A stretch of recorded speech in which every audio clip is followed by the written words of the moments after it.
Yeah, that's not supposed to happen.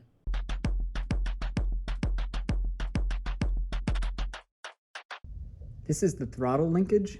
This end goes on the gas pedal. This end connects to the carb and has a little rotating fitting here. This is adjustable, but it's not adjustable enough because we need it to be like an inch longer. So I thought that this thread was just a 1/4-20 thread, like everything else on the truck. Unfortunately, this is the only fine threaded part of the whole truck. That's a 1/4-28. Lowe's sells 1/4-20 threaded rod, which would be perfect for this. And they sell adapters too. You know what they don't sell? It's 1/4-28 threaded rod. So I bought a bunch of bolts and nuts. And with the welder, I think we can fashion our own coupler and then trim the threads off of these bolts and make our own little adapter. It'll be a little sketchy, but it's not really a structural member, and I don't really want to spend $60 on a new throttle linkage. So let's see if we can make it work. So this is like a lesson in how to not TIG weld. These nuts are coated or galvanized or something, and you really shouldn't be welding them. That's what the flame and all those sparks are from. Should be a lot cleaner of a weld, but it's an inch long. I had a fan blowing on me. I don't really care how strong it is, and we're calling it good. This also didn't really work. I totally destroyed the threads of the sacrificial bolt that was holding the nuts in place because they weren't really aligned, but it worked. And yeah, sometimes a $1,000 tool can save you 50 bucks. And I didn't take a video of the throttle sticking before, but here's a video of the throttle not sticking.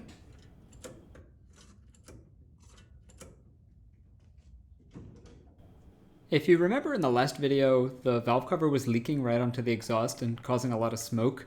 After I reseated the gasket and reinstalled the valve cover, it helped a lot, but it was still smoking a little bit, and a little bit is more than I want it to smoke.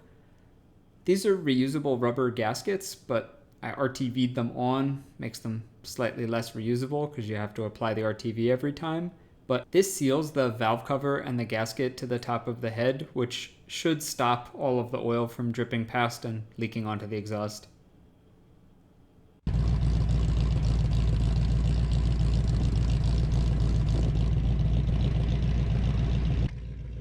And yeah, after letting it warm up, it looks pretty good.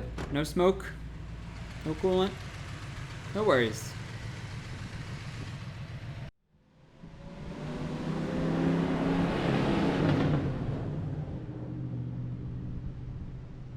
So for several weekends in a row, all I did was drive laps around the block, working up the courage to go on a real road. And, oh, excuse me.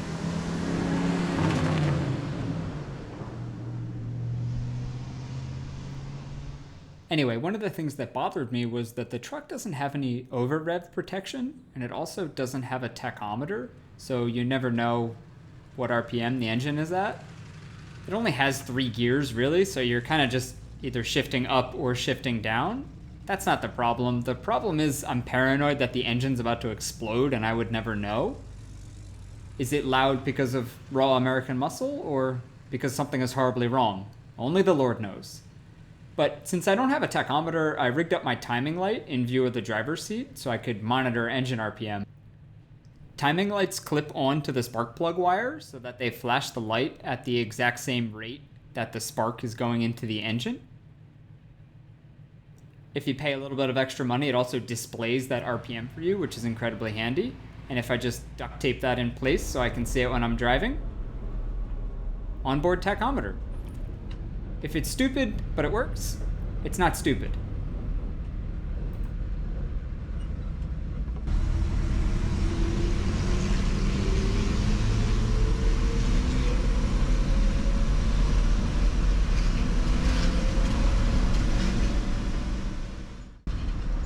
Unfortunately, the glare from the sun makes it really hard to read the tachometer in this video, so I don't really remember what RPM the engine was at, but the good news is it didn't blow up. And I guess I'll just add a tachometer on my to-do list or wish list, and maybe someday I'll have that.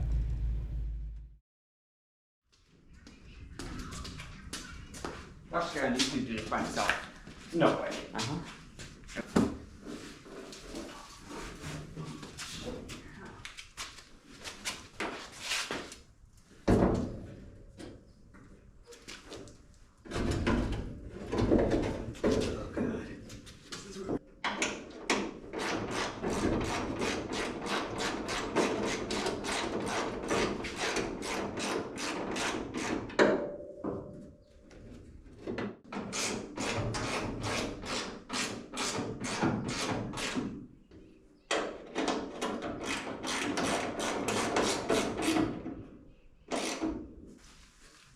try?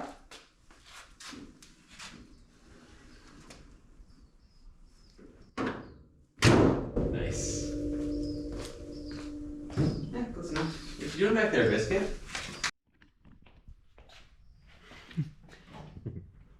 You can't jump out, buddy. B-roll right there. Come on. Come here.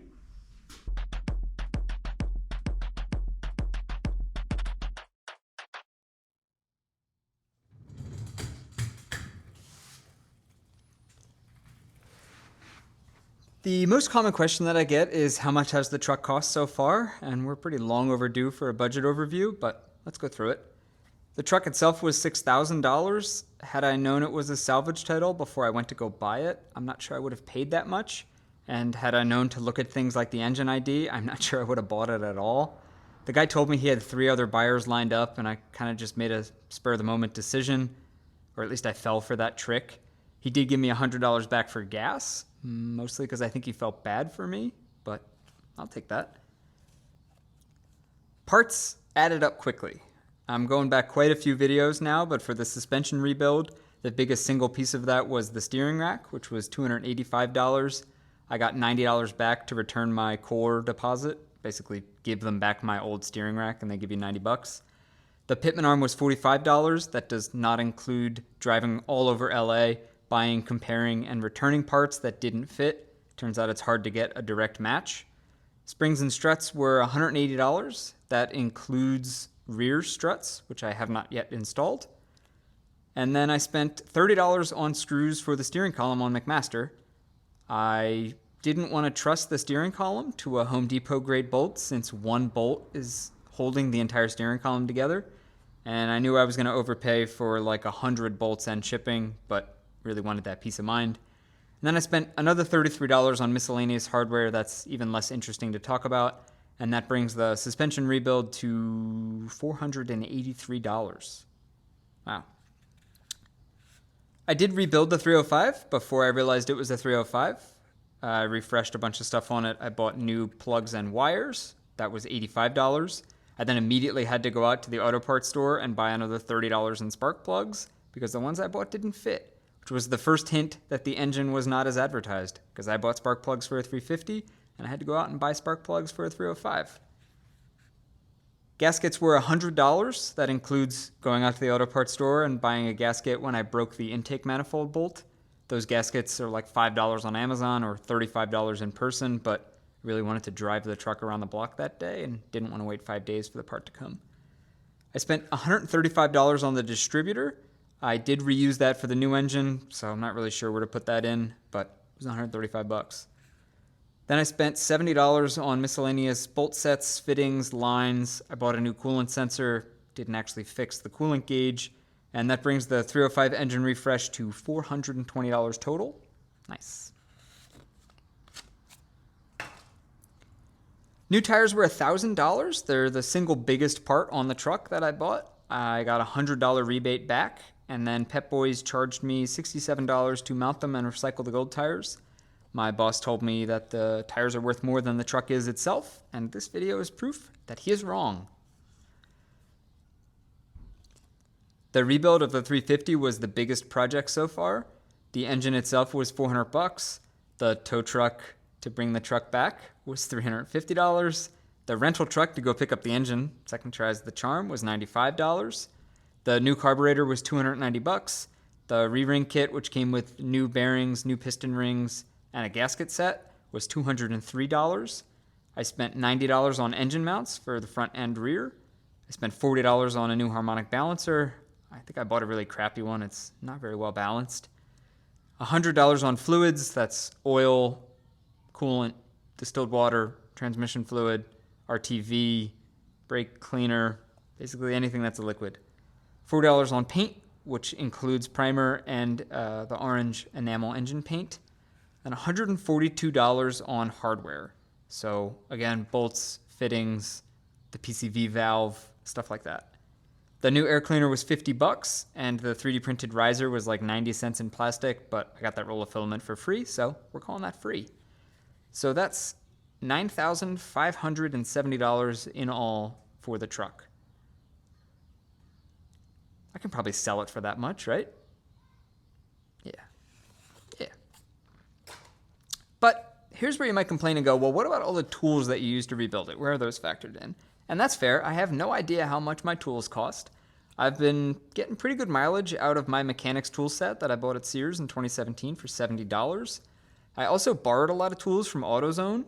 That includes a ball joint separator, a spring compressor, a piston ring compressor, 3 valve spring compressors that did not work, and then I borrowed a 4th valve spring compressor from a friend at work.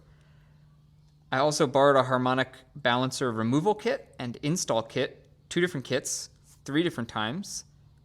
Probably could have bought one, but why not when you can get them for free?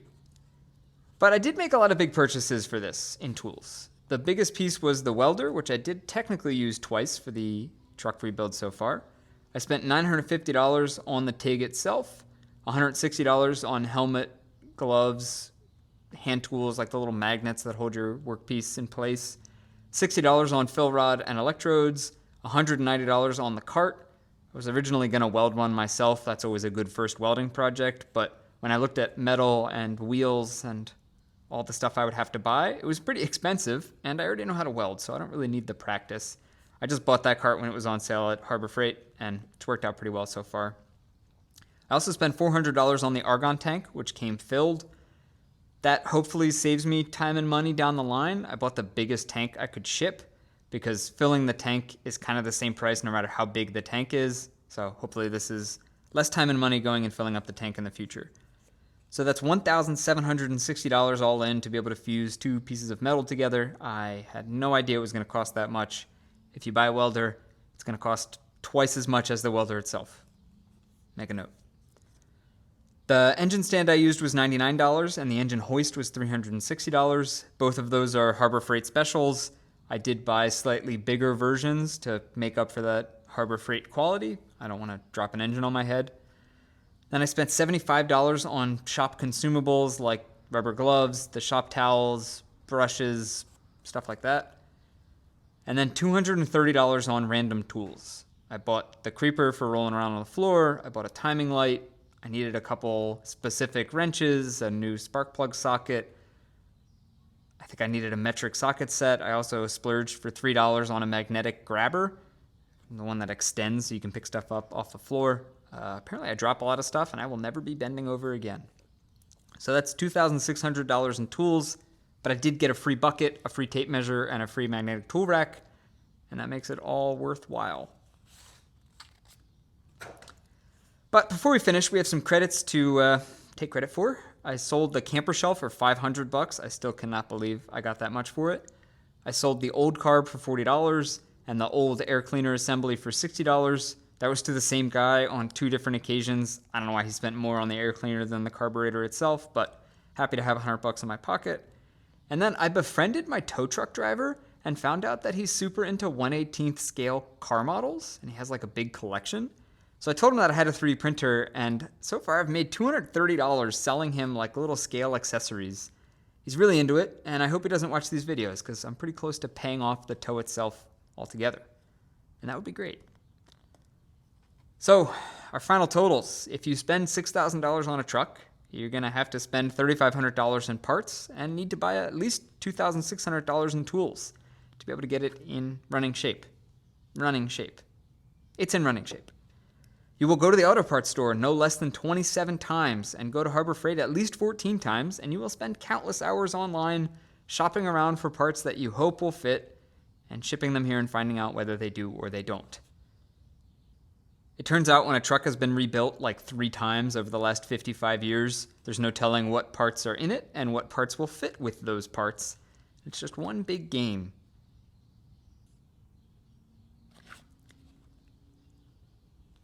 It's kind of scary to see all those numbers put together like that. I really need to monetize this channel, so do me a favor. Give me a like and a subscribe if you liked this project and you want to see more. That would help a lot. And I really hope my girlfriend doesn't see this video.